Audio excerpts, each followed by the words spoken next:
Going off-grid, cheap DIY solar part 3. We're going to go over running in series and running in parallel, going with the solar panels. So on the back of your solar panels, you're going to have a negative and a positive terminal. This is just like your negative and positive 12 volt in your car, if you're familiar with that.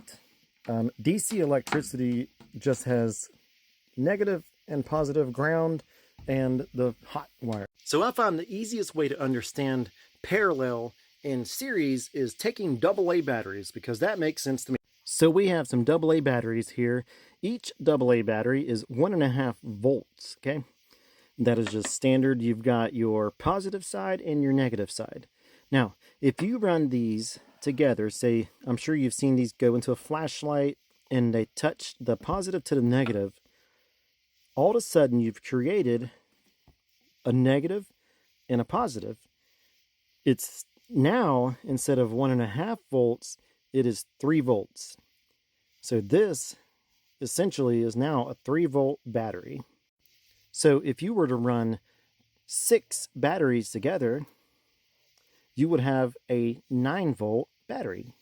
And you could essentially run some of your electronics that run off of 9 volt batteries by running these together, 6 of them, and using your negative back here, and we'll say there's 6 here, you'd go all the way to your positive. So just to recap on that, we've got 1.5 volts per battery. Now we've got positive, negative. When you butt them together, I've got the positive here butting into the negative. Now all of a sudden it is 3 volts. Now I butt this positive into this negative. All of a sudden I've got 4.5 volts. So like I said before, this panel right here, it is 18 volts already. If I'm doing a 12 volt system, in theory, I could run this panel straight to a charge converter and run it straight to my battery and be able to charge just fine. We discussed in a previous video that your 12 volt battery, the 12 volts is going to have a harder time traveling through wire. It's just the way volts work. You can look it up. You can look into it, try to understand electricity. But if you just want to take my word for it, it's truth. The higher the volts, the smaller the wire it can travel through.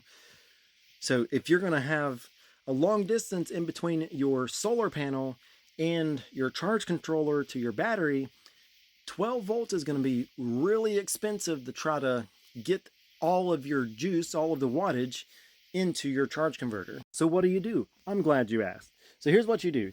You're going to take your solar, and I'll need you to use your imagination. Remember on the back of the solar where we had negative and positive terminals? So these are the corresponding wires that go to the terminals on this. This is for your negative, this is for your positive. What we are going to do, just like the batteries, you're going to take the 2 panels and butt them together, so to say, and you're going to double them.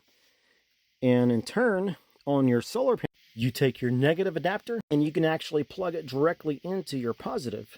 And now, if I had 2 panels here, it would be 36 volts running, because we have 18 on each. That 36 volts is going to be able to push your 300 watts that you're getting out of that panel through a much smaller wire than if you were trying to just do 18 volts. And by the time it gets to your charge controller, you're going to be receiving a good amount of that 300 watts, or 295, and it's going to convert it down to 12 volts for you.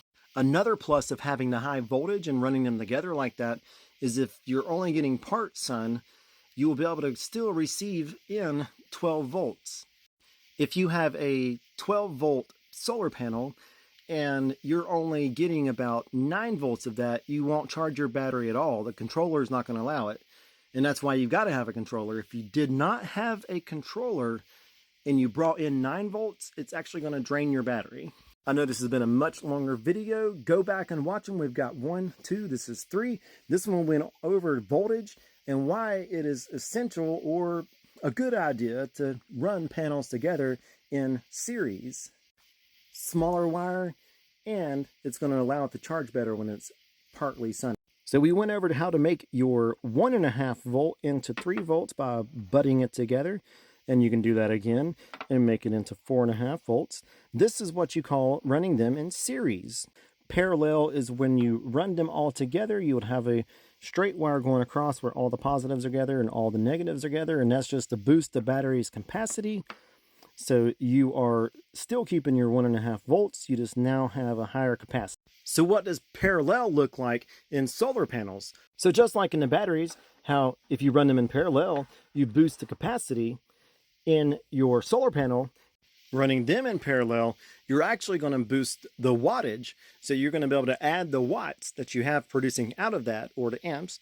And that's going to be, we'll say there's 300, you're going to get, if you had 2 of those panels together, you would be getting 600 watts. However, it would still be at 18 volts. So it would have a hard time trying to get down to your charge controller without a huge wire. Before this video is about 30 minutes long, I'm going to stop there. We'll go forward in the future.